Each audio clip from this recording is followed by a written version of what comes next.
Say who is Doctor Who? Where is he from? What does he do?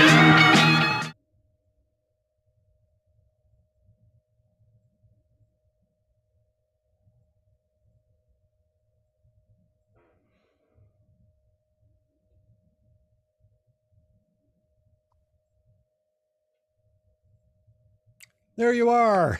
Yeah.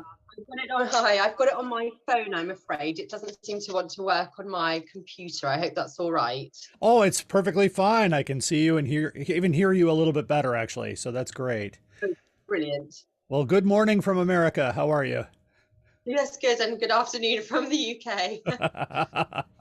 Fantastic. We're having an ice storm here, so it's just like winter. Oh, no. Oh, gosh. Is it really bad? Yeah, the roads are pretty slick. I guess last we had a snowfall, and then the temperature rose, and then it froze real quickly. So all that water turned to ice very quickly. That happens here quite a bit, but that's okay. So fortunately, I'm home today, so it's not a problem. I go back to work tomorrow. I'm a teacher, by the way, by my day job.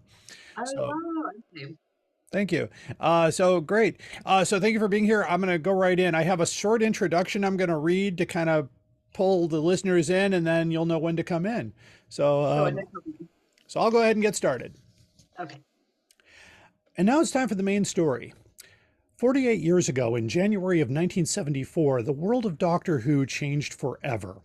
The most popular companion to ever travel with the Doctor was brought onto the screen, and Sarah Jane Smith appeared in episode 1 of The Time Warrior, going alongside the third Doctor, John Pertwee. Sarah Jane, of course, was played by the late Elisabeth Sladen.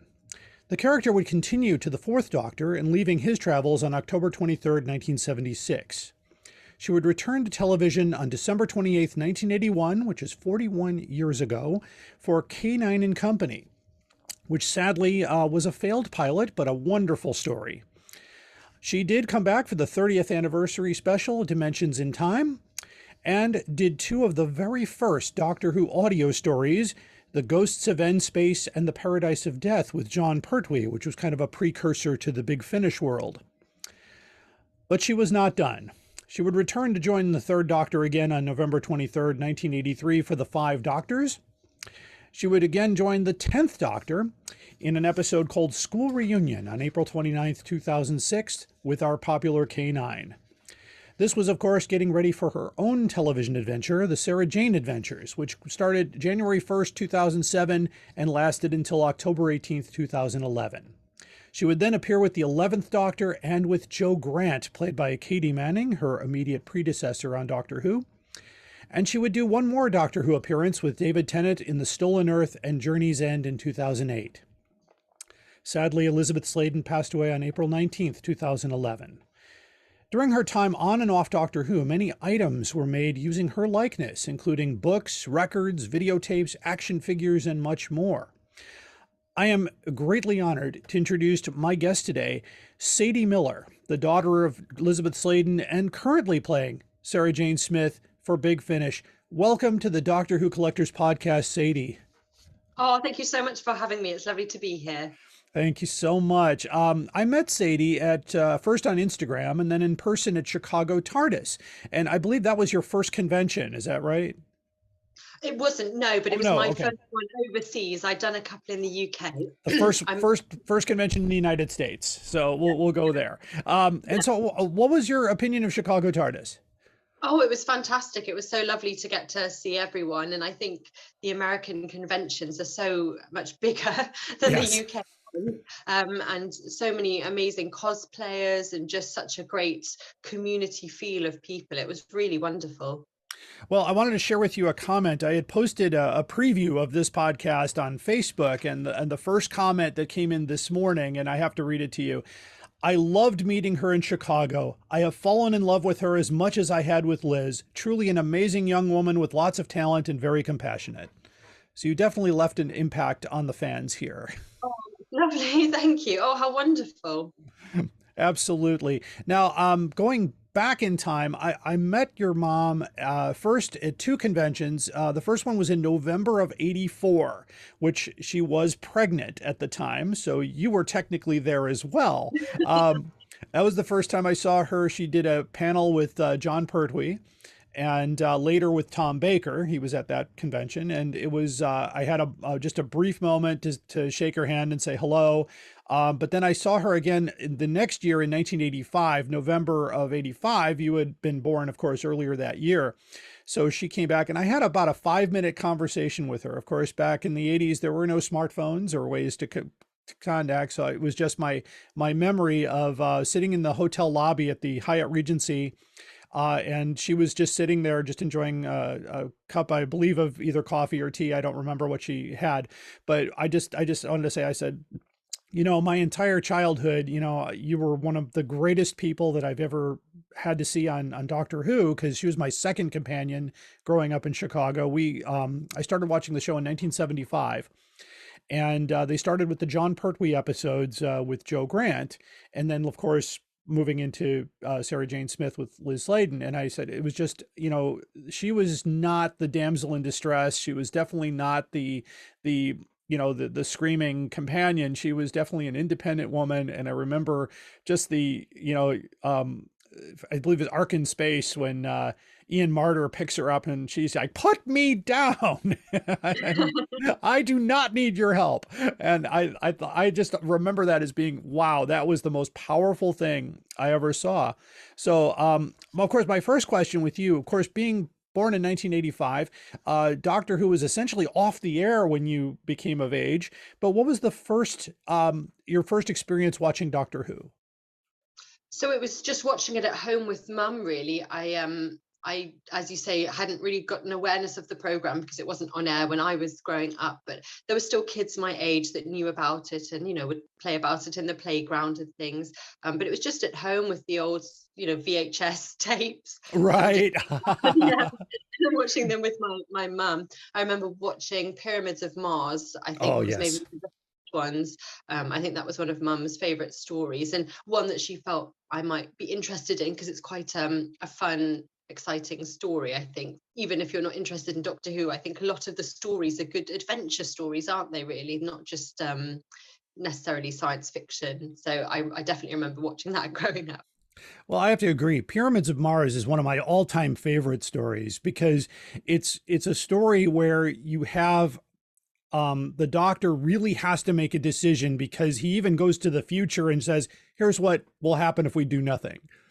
And Sarah, of course, my favorite picture, and I wish I had one. BBC Photos used to issue these, but it's her with the rifle. And yeah, and just that rifle shot, and I believe it's on the cover. I have some covers to show you as we go forward, but just one of those stories, and I know, just reading some of your background, that is one of the stories you studied for the character of Sarah Jane that you portray on Big Finish.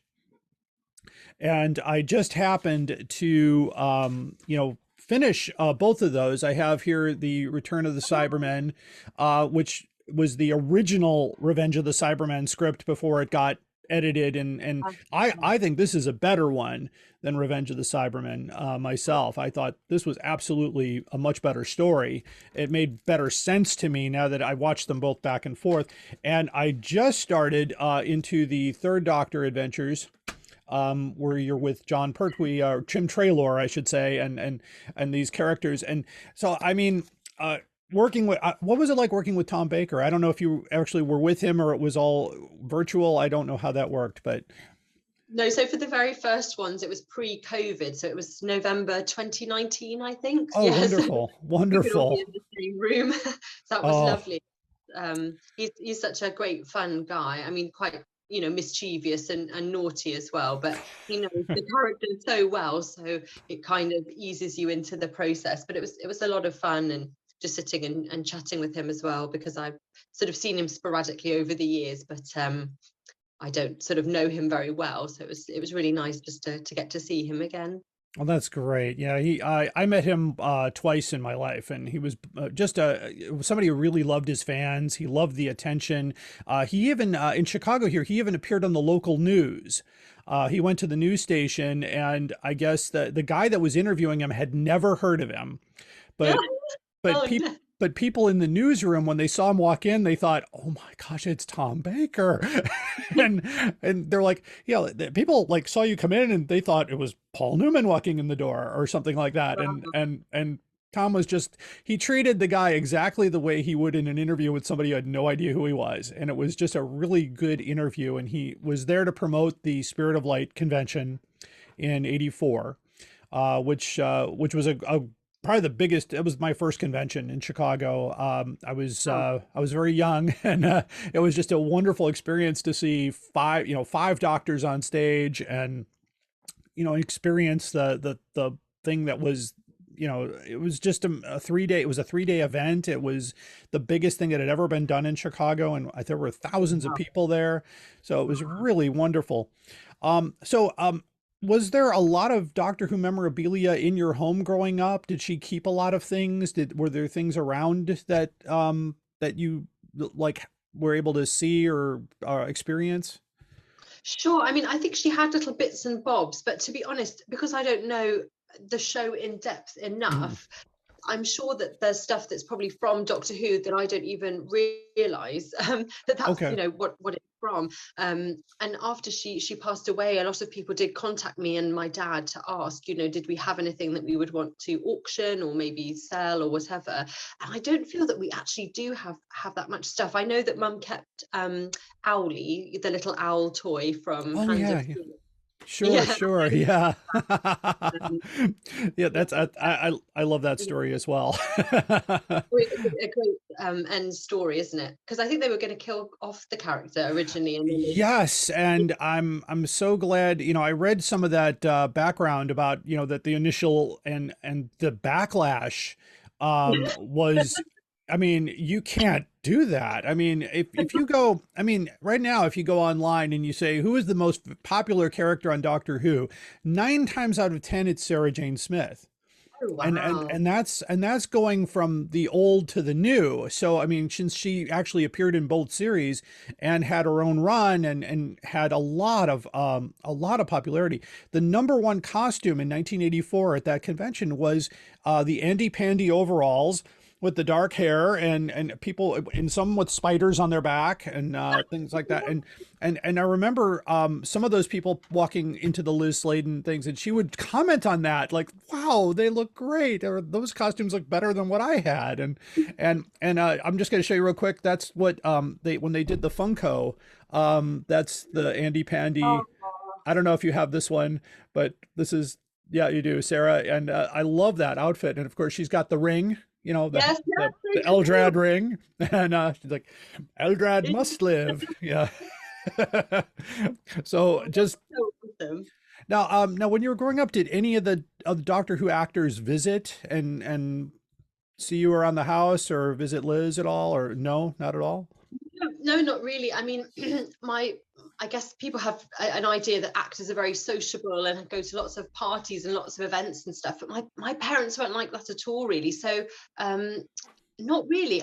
My mum told me that Ian Marter came to the house once when I was a Mhm. baby, and his wife, I think her name is Matty. She Okay. used to come to the house sometimes after he'd passed away just to catch up with mum, but not really. I mean, I don't ever remember anyone really from Wow. Okay. Well, that sounds about right. I mean, sometimes I know that works in Hollywood circles too. They don't often unless they happen to live in the neighborhood. I know like Jack Nicholson lived next door to oh gosh, I can't think of his name off the top. It'll come later, but he lived next to a famous guy that they talked all the time. But otherwise, they never see people unless you're in a project. sure, And yeah, and definitely. and I had a chance to view other projects that your mom was in. I saw her as a police constable, and I also noticed that she was in a movie with Jerry and the Pacemakers, Oh yeah, uncredited. And I thought that's awesome because, well, I'm a music teacher by day and I teach a history of popular music class. And I remember including parts of that film. And I'm like, I got to see this film again so I could see if I could spot her in the movie because that was so cool when I looked at her body of work.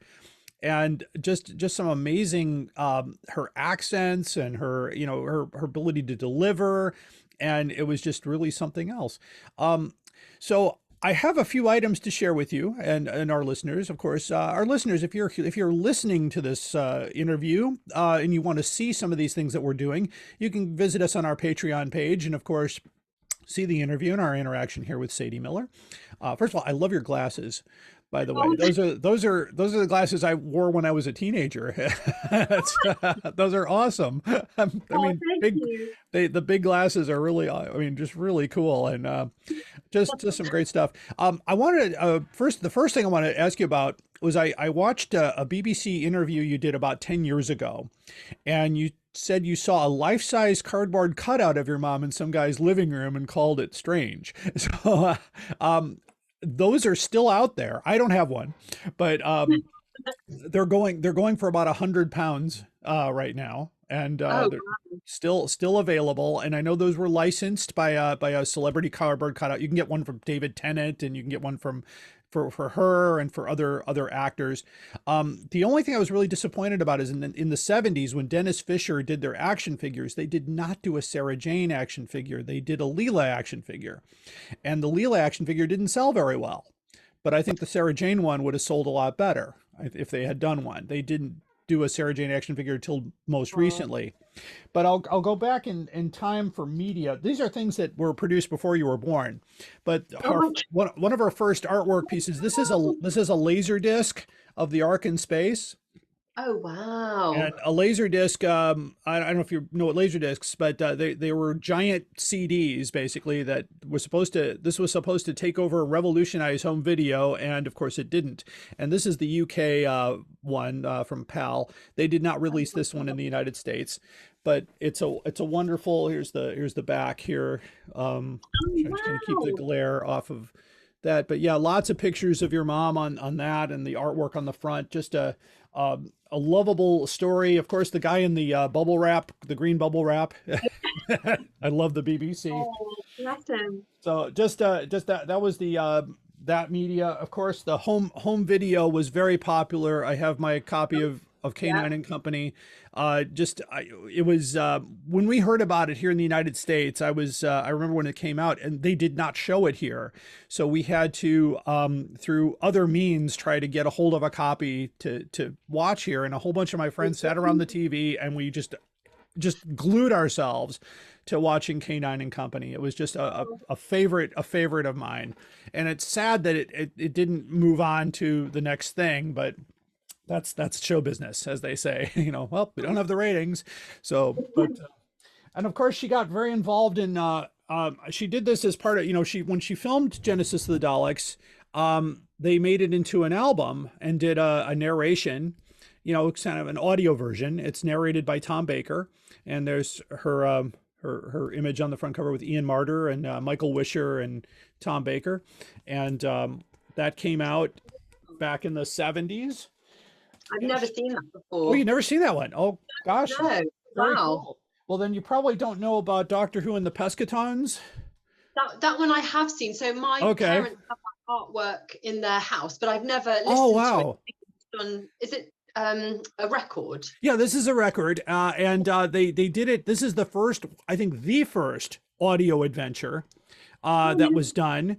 And it's Tom Baker, Elisabeth Sladen, and one other actor doing the audio, and it's a very short story about the Pescatons. It was a very popular offering. Came out in the UK, did not come out here. And they also released that on cassette. So Doctor Who and the Pescatons, and there's a cassette in there of the same thing, same artwork. So retro, isn't it? The packaging, it's just great. Oh, I love it. That's why I've been a Doctor Who collector for 40 years. So it's been since 1881.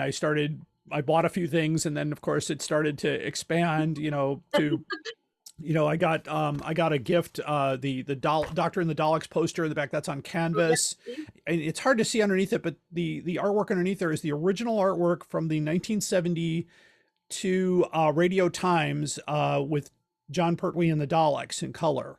Oh, And wow. that was by Frank Bellamy, and I was able to get that. And then, of course, the TARDIS decal on the door was a favorite of mine too. But just the when I started the podcast about 3 years ago, I actually opened up the first Doctor Who store in Chicago back in '84, and Oh, wow. we went from and my partner was Gene Smith, by the way. So that's No where way. yeah. So I was on the ground floor of all this, and I sold my share of the company to him in '89. I went to college, I became a teacher, and then I honestly learned 6 or 7 years ago that Gene was still doing it, and he has a wonderful shop in Lombard, the Alien Entertainment Store, and a great guy. I've known him for years. He and I were in the Many Companions of Doctor Who fan club back in the '80s, and Wow. that's how we all, just a bunch of friends getting together, and we ended up starting a shop, and we used to take it to the conventions, and we sold things like the cassette version of Pescatons. That was really something. Now they actually reissued Doctor Who and the Pescatons just recently. This is a new vinyl issue, and Oh, wow. they combined it with the sound effects record. So this is something you can still get on Amazon, as a Oh, matter of wow. fact. Just a beautiful thing. And I don't know. This is something I put this on Instagram recently, but this is the Pescatons from the Australian Record Club, and her picture just is appearing on the back cover there. But it's the same record, but you could only get this if you bought it through the Australian Record Club. I got it. I got this a few years ago from a guy who was selling records in Australia, and I said, "Wow, I got to have that." Amazing. I think I shared it on Instagram, and someone else, a friend of mine who's very into Doctor Who, said that he'd never seen it either. It's very rare, I think. Yeah, I've only seen, that's the only copy I've ever seen for sale. Well, I tend to look every once in a while. I do a lot of research just to see, because I'm trying to keep my listeners up to date on what's priced right and what's out there. And that yeah. particular record I have not seen anywhere. So it might be sitting in somebody's living or somebody's basement in Australia somewhere, that you could get that, but you could only get it through the record club. And record clubs were like book clubs, basically, where you had to order directly from the publisher. You had to sign up for a certain number of things, and then you got these records, and they were never sold in stores. So that record was never available in a store to start with. Oh, wow. We have a few of those in Doctor Who. There were a couple of books done here in the '80s by Nelson Doubleday that you could only get through the book club, and so those, of course, if you have one, you couldn't get them in a store. That was the whole thing.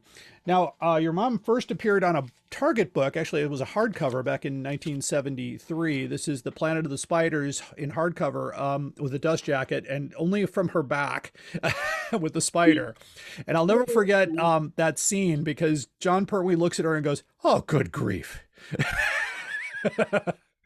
just like, "Oh, really?" There you go again. Oh, it's a gorgeous cover. Oh, I know. And they did it, of course, in paperback as well. And it's a wonderful story. Sarah Jane is one of the few companions to actually witness a regeneration. So was able to understand, even when, later she met the David Tennant Doctor and the Matt Smith Doctor, even understood it more, because Joe Grant didn't quite understand it, because she never witnessed it. She kind of said, "I heard something about that, but didn't know it." And that's actually one of the best scenes I ever saw, was that episode of Sarah Jane where she was with Katie Manning, and I thought, what a great pairing. I think those two would have been. I wish there was a way that they could have crossed over. That would have been even better. Yeah. But I actually talked with Katie Manning yesterday. We've been in touch for 30 plus years. So, because I was curious about when you, on that same BBC interview, you had a necklace that Katie had given your mom and said it was from Liza Minnelli. And I said, "Katie, is that true?" Apparently it is. So yes, she confirmed it. Oh my gosh, because I've never known, obviously, for sure, because my mum gave it to me after Katie gave it to her, because I obviously a huge Judy Garland fan. Yes, from yeah. little girl, and oh my gosh. So yeah, apparently that is true. So I said, hey Katie, and we talk all the time. So it was not a, and unfortunately her eyesight is not as good as it used to be. She's having a lot of trouble with sight. So we've been talking. We talk on Twitter nowadays. So it's a wonderful thing. But we used to write letters back and forth. I met her in 1985, and we just had a nice bond. And so she said, keep in touch. Here's my address. You know, I'm like, wow, okay, I'll do that. I'll write. And then of course I thought I'll never hear back. And then I got a letter back. I'm like, this is great. So the Doctor Who people are so wonderful. And just you know, when I interact with people, like, of course you got to interact with Fraser Hines. He's an amazing person on just on top of the fact that he's the longest running character in Doctor Who, and he treats everybody with, you know, super respect, and is funny and a bit naughty himself sometimes, and just really funny. He and Colin Baker shared a stage at Chicago TARDIS, and they were kind of fighting back and forth about their age. So I'm looking up their age, and of course Fraser is 1 year older than Colin. So it's so they weren't even that close to. They're both in their 77 and 78, I believe. So they're not quite in their 80s yet. And then I also talked to Peter Purvis a lot. I don't know if you know Peter. Yeah, just he and I had a great conversation at Chicago TARDIS. He had never seen the reconstruction of the Feast of Stephen, which is the one episode of Dalek Master Plan that never got exported from England. It was a Christmas episode, and one of the groups had actually put together a photo snap, and he had never seen it, so I sent it to him, and he was just, oh, this is amazing. I mean, this is the only way you're ever going to get to see this, unless somebody recreates it someday. But it's just he was such a wonderful guy. Had a lot of great stories about William Hartnell, and working with Doctor Who. Just some great stuff. Okay, back to the books here. Of course, she basically this is a copy of Giant Robot, and I keep hitting that hitting my mic. But she's we do the Fay Ray thing here, where, you know, the robot picks her up, and the King Kong reference. So she's on that artwork. This is the first edition of the book. The second edition of the book, there's just a picture of a robot on it. So this is the one that has Sarah. That's the one I've seen. Oh wow, I've never seen this one. Never seen this one. Okay, yeah, that's wonderful. It's a great cover. This is of course the original Chris Achilleos artwork, and sadly we lost Chris just recently. Broke my heart, because I had him booked for the podcast in February. Yeah, and we were just he sent me a wonderful print. I know I've got a print of the Day of the Daleks cover with he personalized it and all that. It was just, you know, I met him many years ago, and we've been talking back and forth for a long time, and I had no idea how ill he was, and and of course he did this one as well. I know this is the original Pyramids of Mars cover. Your mom holding the gun, of course. Yes. Oh wow. It's a great picture, and she you know, this is of course one of the best stories that she was ever in, I believe. Just an amazing thing. Now this is it's kind of small in the corner, but this is the Seeds of Doom. Oh yes. A great story. I mean, there's that scene where the guy holds her arm out. All right, let's see what happens. It's actually a terrifying episode. There were some moments where I thought, oh my gosh, and of course her final story, The Hand of Fear, where they have her on the front cover there. Just lovely. I mean, I thought Chris always, you know, it looks like a photograph. It's that good. He was so good at capturing. Then they went to photographs here. This is a later edition of the Paradise of Death. Oh yes. And she's on the front cover of that. It's not a great story, but it's one of my favorite audios, because it was I believe it was the last project John Pertwee did before his passing. Oh wow, I didn't know that. Gosh. Yeah, because this was in early '93, and he passed away later in '93. This one here, I don't know if you've seen this one. This is a missing adventure called The Device of Death. It was a script that was never produced, And they, I think the artwork, we have like a print of it in, my parents have it in their dining room, but oh, I don't know wonderful. much about the story. Okay, yeah, this is one I have not read yet, but this is apparently a story that was from that season of that first season of Tom Baker that they never filmed, and so they Okay. I know Big Finish was trying to get the rights to most of these to try to redo this. So if they do, you might be on for this one. Oh, Sadly, when they did the Canine and Company theme song, they didn't put your mom on the cover. They just put Canine on the cover. But it's a catchy little tune. But John Leeson, of course, that was his singing debut, and he he's another man with a million stories, and just said, when I was doing Crown Court, he would, and Patrick Troughton was the litigator, and stuff like that. He would tell all these great stories about all these projects he was in, and how, and how doing K9 was his platform. That's like, I did all these wonderful things, and then I did this, and all of a sudden I'm a huge celebrity. And I know that when actors join Doctor Who, they get this little warning from from other actors, like, let me just make you aware of the fans. And when I met Tosin Cole last year, who was traveling with Jodie Whittaker, I said, did anybody call you to warn you about these? Yes. I said, well, how do you feel? He said, this is great. He says, I've done Shakespeare for years, and I could walk down the street. Now I walk down the street and people are like, hey, you're the guy with the doctor. It's like, so it's really something how that changes. Of course, this is the program from TARDIS 22 that in 1985. And they have, let's see if I can get to the page here. Let's see, here she is in the corner there. I'll try to get that up there. Elisabeth Sladen. Yeah. Oh. When she appeared at that convention. This was the last of the Spirit of Light conventions. And I'll tell you a quick story about it, because the guy that ran this had hired John Pertwee to sign 3,000 posters. And unfortunately, and this was just a sad thing, but nobody was keeping track of how many posters he was signing. So as he was signing, they were slipping more posters into the pile. And at the end of that session, John Pertwee was not happy, and he said, I know there were more than 3,000 posters. So after that, it started, and he started it with Fraser Hines to get a guy to sit next to him with a clicker to make sure. So during autographs, Fraser will have a guy next to him counting to make sure that he's signing the correct number that he gets paid for. Oh, wow. Oh, I didn't know that. Gosh. And that goes back to 1985. Unfortunately, yeah, Spirit of Light went bankrupt. So TARDIS 23 never happened. But what did happen was the contact information and everything got gathered together.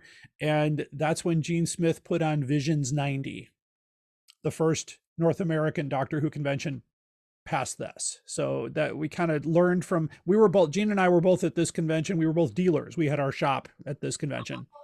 So you and inside track of how it was working. And yes, absolutely. And so we were doing not only just being in the dealer's room, but he was also scanning the convention. Like the 24-hour video room was something that was left over from this, and better organization of photographs and autographs, because in those days you basically walked into a room and there was a long table at the end and people were all sitting, and you basically maneuvered to where you were going, and there was no organization or a time. And if you couldn't get everybody in that time period, then you were just out of luck.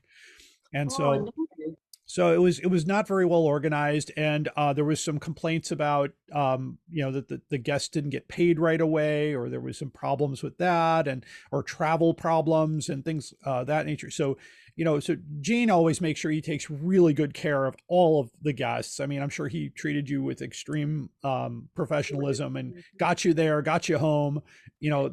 That's his big thing, and it's he's behind the scenes most of the time, but he's the one taking care of everybody. Just an amazing thing.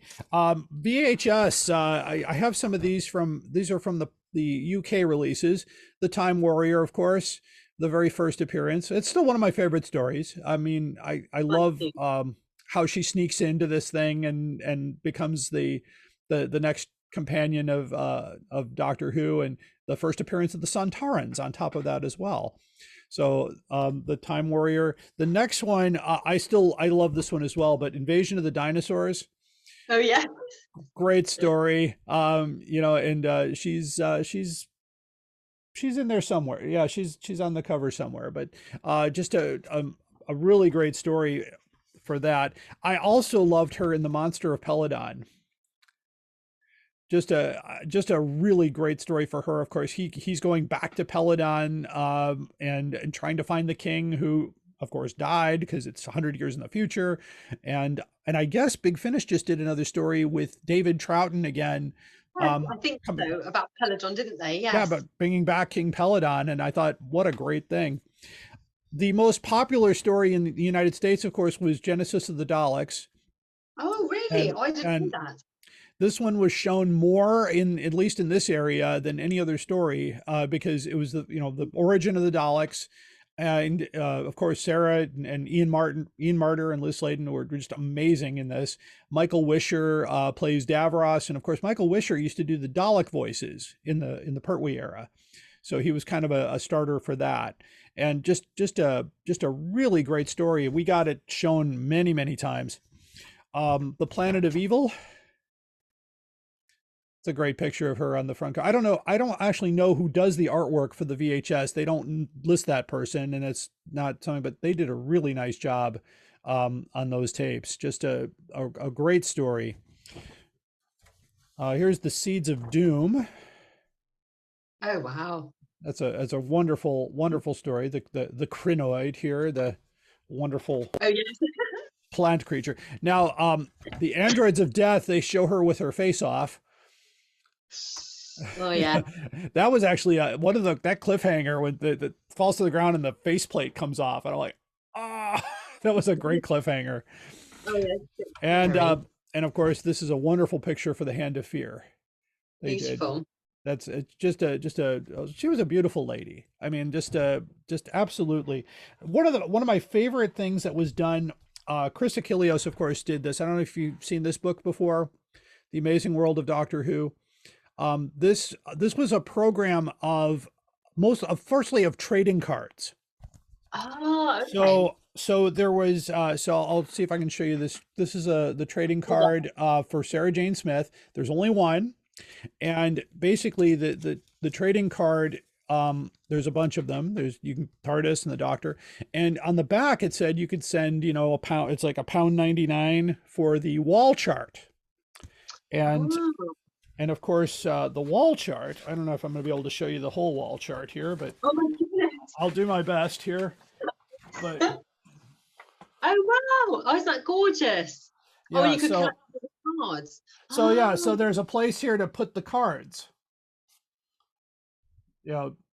So the doctor card, stick card number 1 here. But that's just a beautiful, this is the only, I believe it's the only cover that Chris Achilleos did with your mom in that style, and it's really nice. I mean, just a beautiful poster.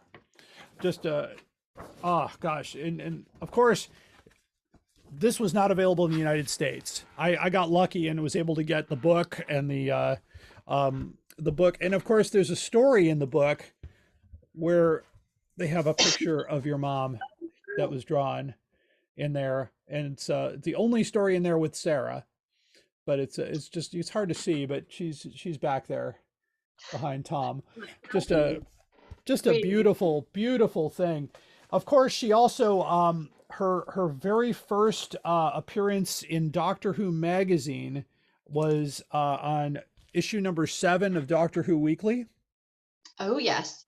Oh wow. And that was her first appearance on a Doctor Who magazine. And of course, the first time they did a spotlight on her was in the 11th issue.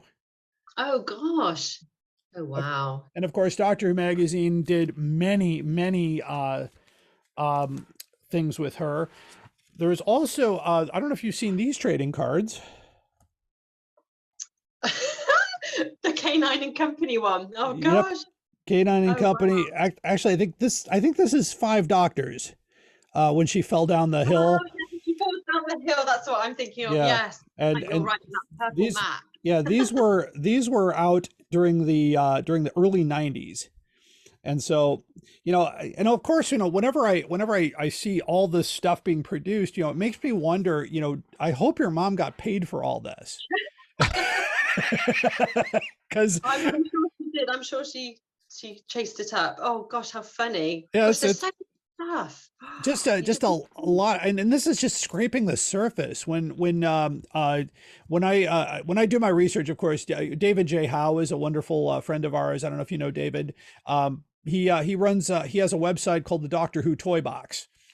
And so when you go to the Toy Box website, you put in Sarah Jane Smith, and everything that was ever produced comes up. And it includes things like, there were copies of her headshot that were sold. BBC Photos released some official photographs.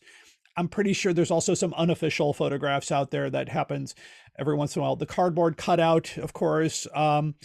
All the newer action figures, of course, Big Finish does get into that action figure market. So you might see the Sadie Miller action figure in due time. You never know. That would be fun. Actually, I would love to have one. That would be great to very add that surreal. to do that. Absolutely. And just the things that had, and of course, sometimes there were BBC photos of her from other productions. There's a really wonderful photo I saw of her in that police constable uniform from that show she did, that hostage episode. And some of the other things that, that were just not related to Doctor Who. And of course, just the things of, lots of Canine and Company videos and tapes and things like that. Just a lot of things that came out. One of the other things that's one of my favorites is that she has a recipe in the Doctor Who cookbook. I don't know if you knew that. I've never seen that before. Oh my gosh. And Oh no. so I got to ask, this was the cauliflower cheese. Is that something you had as a child?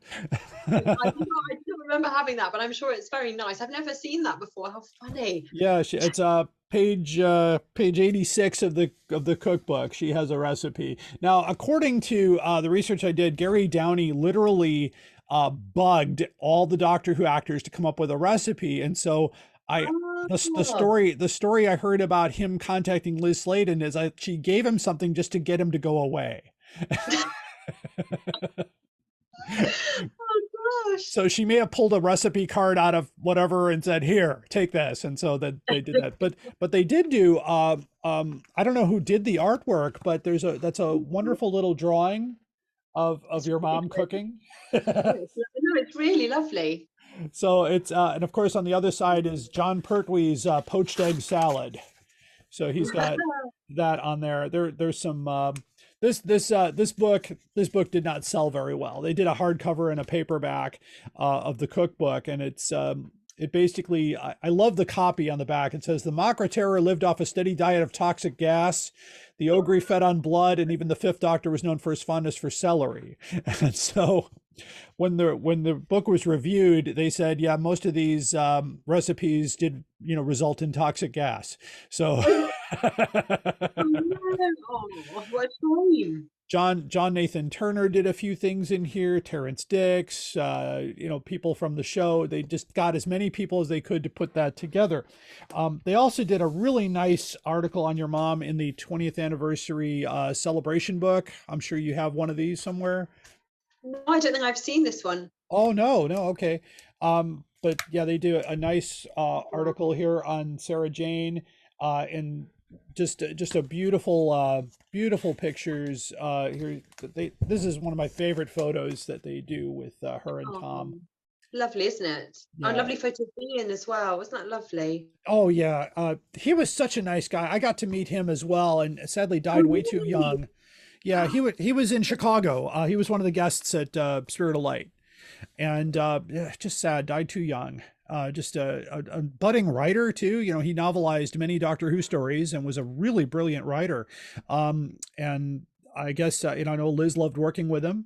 And that was just a great team. That Dr. Harry and Sarah team was just it kind of was reminiscent to William Hartnell's William Russell and Jacqueline Hill characters working together and having that relationship, and that relationship that was not they were close but not too close. You know what I mean? Sure, They trusted each other with their lives, but that was as far as it went.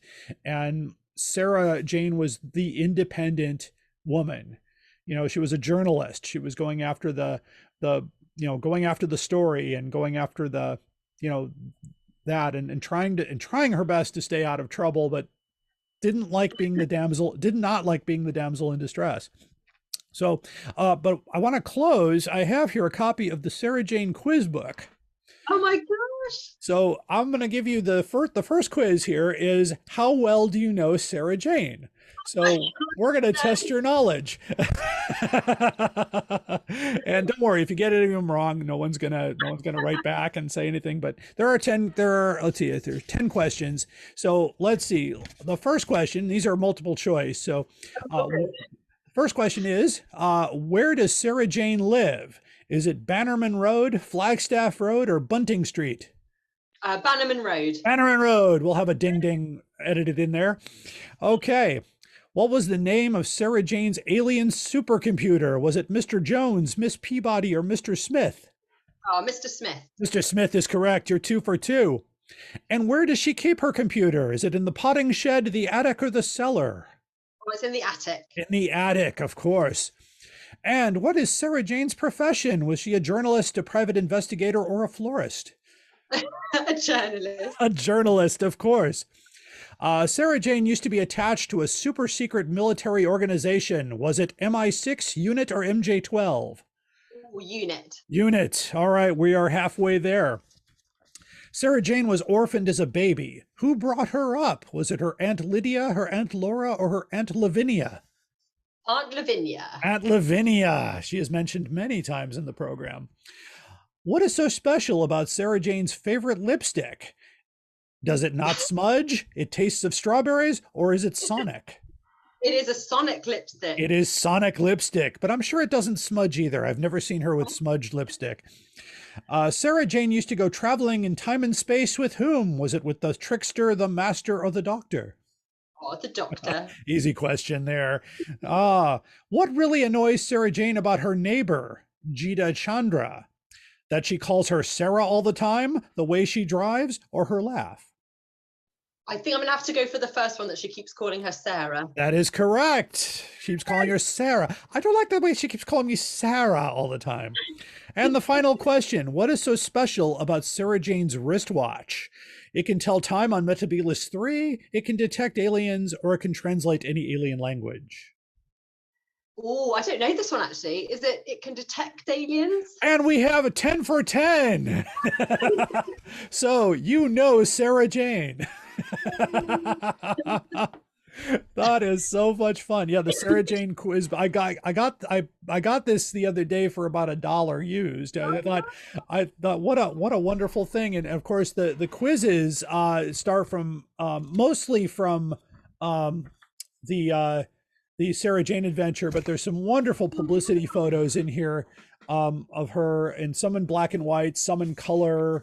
And one of the things, just some wonderful pictures here, and a beautiful picture of Nicholas Courtney there. I know that Nicholas Courtney made his final appearance in the Sarah Jane adventures before he sadly passed away. Also one of my favorite people from Doctor Who, just a wonderful man. I met him back in the 80s as well. Just a great guy. Yeah, I've been very blessed to interact with many of the people in Doctor Who, and some of them, like my favorite story from 85 was I was getting into the elevator of the hotel to go back to my room, and in the elevator was John Pertwee in full Wurzel Gummidge costume and character. And he's proceeded to stay in character and entertain everybody in the elevator. He hit all the buttons, so we'd stop at every floor. And at one point we were pretty packed, and he would say, "Oh, come in, we've got plenty of room in here," and stuff like that. And then basically worked his way up so that after the last person left, he could go back to his Sweet. So I thought that was an experience you could never. I would, of course, there were no phones, but a friend of mine was in the elevator with me, and I said, "Okay, you saw this too." So that Oh, memory is ingrained in my mind. And of course, when Gene and I were at the dealer's table in '85, John Pertwee walked into the dealer's room and walked up to our table, and we were just, starstruck. Of course, he's looking down and like, "Look at all this stuff." And he picks up a copy of The Cave Monsters and holds it up and says, "Do you think it's a good likeness?" He's like, "I never liked this stuff." It's just like, "Look at all this." And finally his handler caught up with him. "Mr. Pertwee, we got to go. We got a session." And so he kind of had a chance to wander around a little bit. And he said, that was the other complaint, that they didn't get a chance to enjoy the convention. They were always on the clock. And that's something yeah. I know Chicago TARDIS, I noticed, a lot of people walking through the dealer's room and walking around and checking out different things. And it was, I think, few years ago, I was doing a session. I do my collecting session every year there, and I'm in the middle of the presentation, and Fraser Hines walked in and sat in the back row, and I was like, "This is great! Oh, let's keep going and do this." And it was a lot of fun to basically interact with people that we see as, people we've seen on TV, but they're real people, and they're wonderful to interact with and talk with. And I got the impression, just even from the one comment about your visit to Chicago, that everybody loved having you there. I certainly enjoyed meeting you myself, and just the fact that Big Finish was able to bring you over and have that part. And I also thought it was funny that in the photograph line, so many people just wanted their photo with you. Oh. I felt bad for Jason and the rest, and they were like, "Oh, okay," So I think I know that got the wheels spinning there, and they said, "Well, maybe we need to do individual photographs for those folks," and because that was just a wonderful thing. But Sadie, it was great to have you. Don't go away. I want to ask one more thing of you after we sign off. But to our listeners here, we've been talking with Sadie Miller. She's the daughter of Elisabeth Sladen and currently playing Sarah Jane Smith with Big Finish. You can find her audio adventures at bigfinish.com. And she's the author of a wonderful book called Moonblink, which you can get at Candy Jar Books. It's in the Lethbridge Stewart series. It's still available. So she's a wonderful writer, a wonderful actress, and of course, I remember from her first interview I saw, she was working in a call center, living the dream, was what you said. So thank you, Sadie, for being with us today. Thank you so much for having me. Thank you. Wonderful. What I wanted to ask is, I wondering if you could record a quick bumper for our podcast, like saying, "Hi, this is Sadie Miller." I've got a little script here I can send you in chat. And I would love to have that, because that just... No problem. All right. So did you get it there? Let's have a look. Ooh. Sorry, it's so small on my phone. Right, where is it? Where has it gone? Chat. Here we go. Yes, I'm ready. Okay, I'll be silent and let you do it. Okay, here we go. Hello, I am Sadie Miller, and I play Sarah Jane Smith for Big Finish. You're listening to the Doctor Who Collectors Podcast. Keep collecting. Perfect. Oh, beautiful in one take. Fantastic. I hope the weather's good where you are. It's, like I said, it's an ice storm here, so it's just been absolutely cold and miserable. But it's January, and that's the United States. So, but I also hope you enjoyed your visit to Chicago recently. Oh yeah, it was fantastic. I mean, obviously not being able to really travel at all, it was great to get to go, because you kind of think up until the last moment, are we even going to get there? But it was wonderful. And oh, I know. yeah. Sadly, I just got over COVID. I'm fully vaccinated with a booster shot, so I was fine. But yeah, 2 weeks ago, day after Christmas, I got a little sick, and I said, so I had to spend most of my morning waiting in line for a test, and then I didn't get the results for 4 days, and got the result that I was positive, and I thought, oh.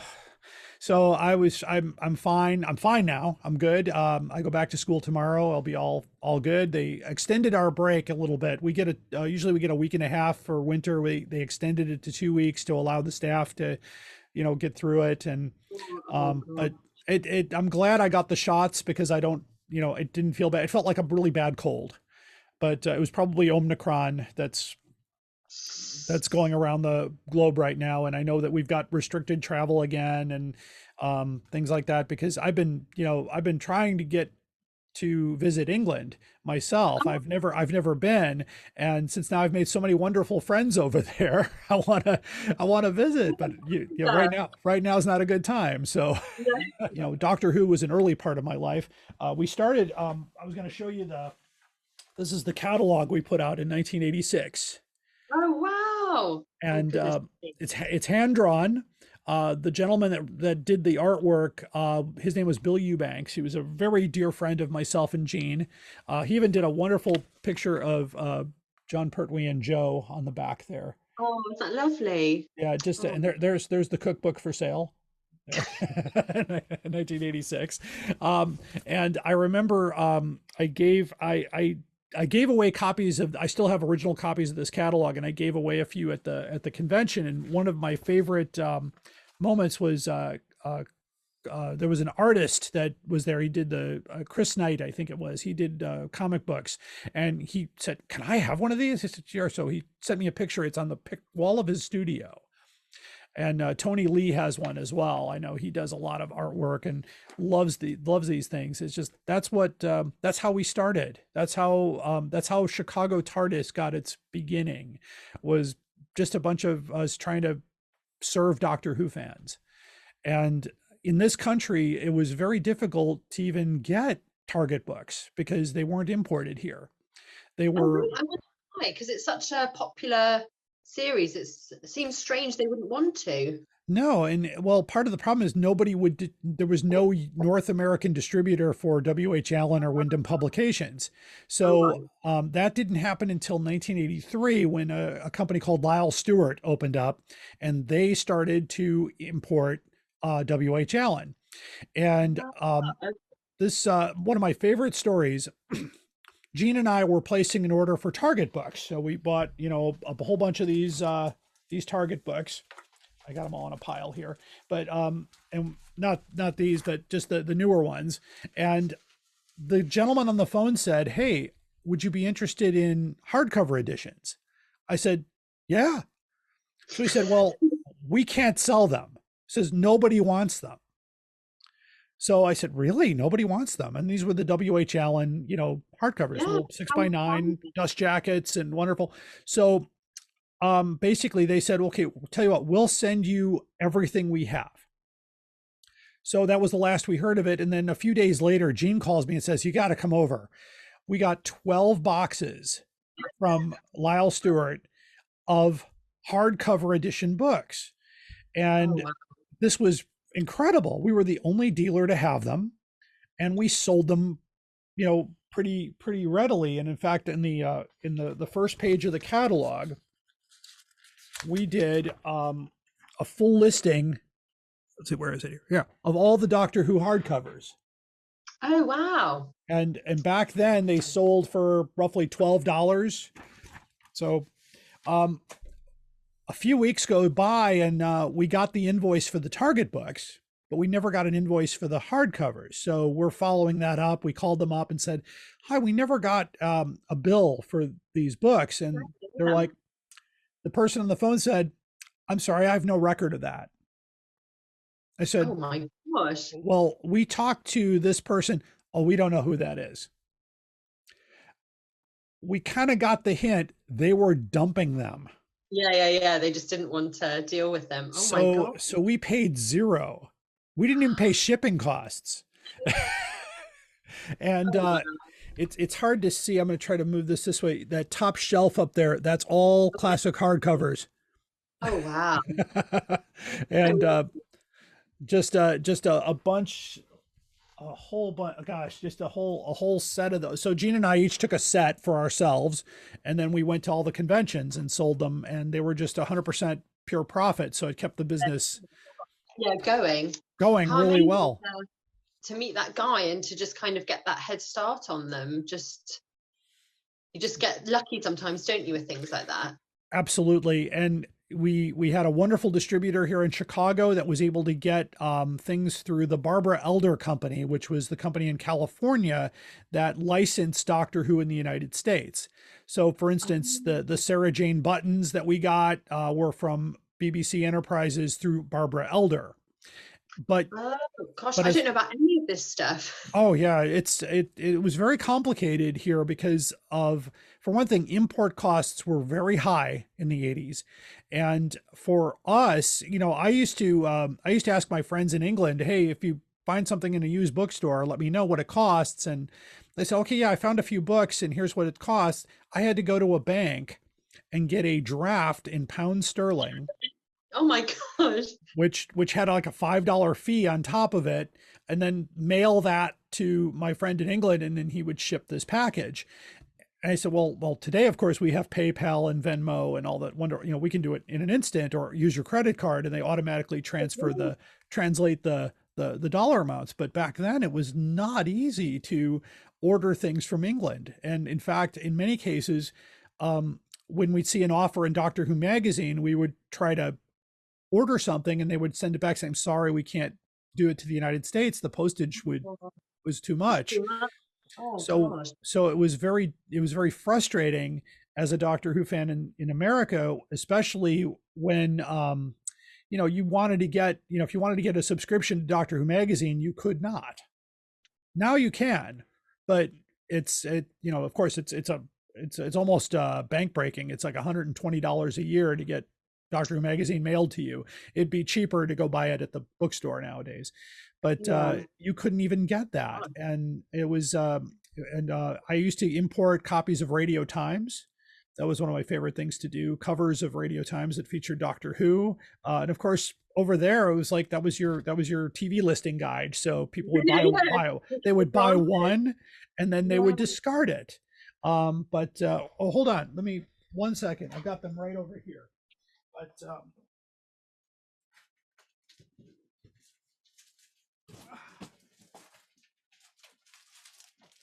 I have a bunch of these.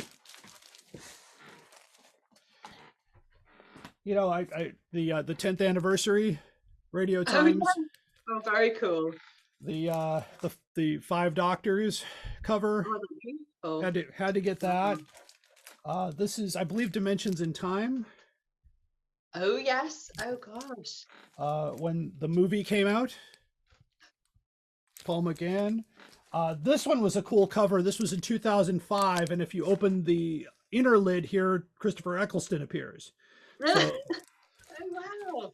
This is one of the most. This is almost the most recent one. That was the Revolution of the Daleks. Oh yes, I see. Oh gosh.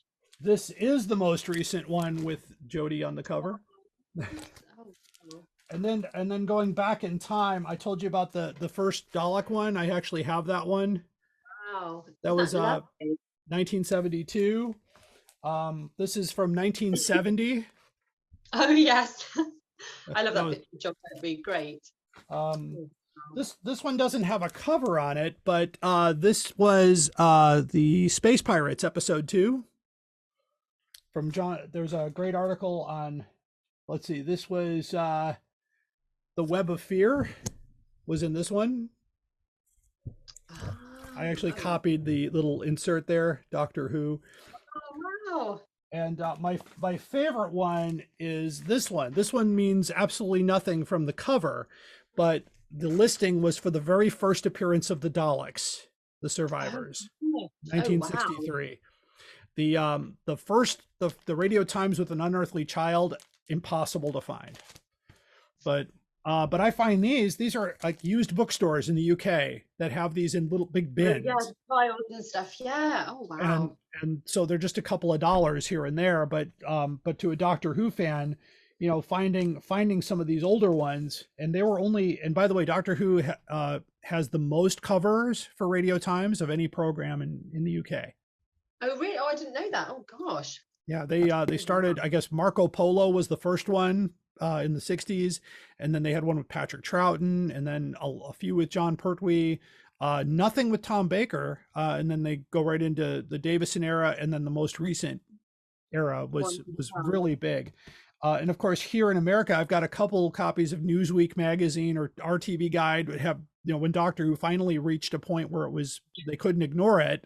It was so popular that they started putting that on the cover and make it a story. That Jodie Whittaker's regeneration was a huge story, being the first woman Doctor, and just a lot of just things that were not easy to find. And of course, all my friends in England are like, wow, they're all over the place here because it was produced there. If you ever need anything, if anything does come out, let me know. I can always buy something for you at the store or whatever. Let me know. I would be in your debt. Absolutely. That would be wonderful. It's great to be your granted, isn't it? Just absolutely. £2 here, and then in America it'd be so much more expensive. Thank you so much. It's great to have you as a friend. Just a wonderful. And you as well. Thank you. And nice to have a proper chat. Yes. I've got another podcast starting in 10 minutes, but we absolutely must catch up properly. And if you do come to the UK, let me know, because I will. To catch up properly. And it's so lovely to see all these things that you have, things I've never seen. Well, I would love to have you back for a future episode, just to even keep going. That would be great. Oh, thank you so much, Sadie. To chat properly and go through some more stuff. Let me know, and we can always do another one. I would love that. Do more quizzes as well. Oh, absolutely. We'll do that. Oh, great. Well, you have a wonderful rest of your Sunday, and I'll let you know when this episode is produced. Perfect. That would be great. Take care, Larry. I'll talk to you later. Bye. Take care, Sadie. Bye-bye.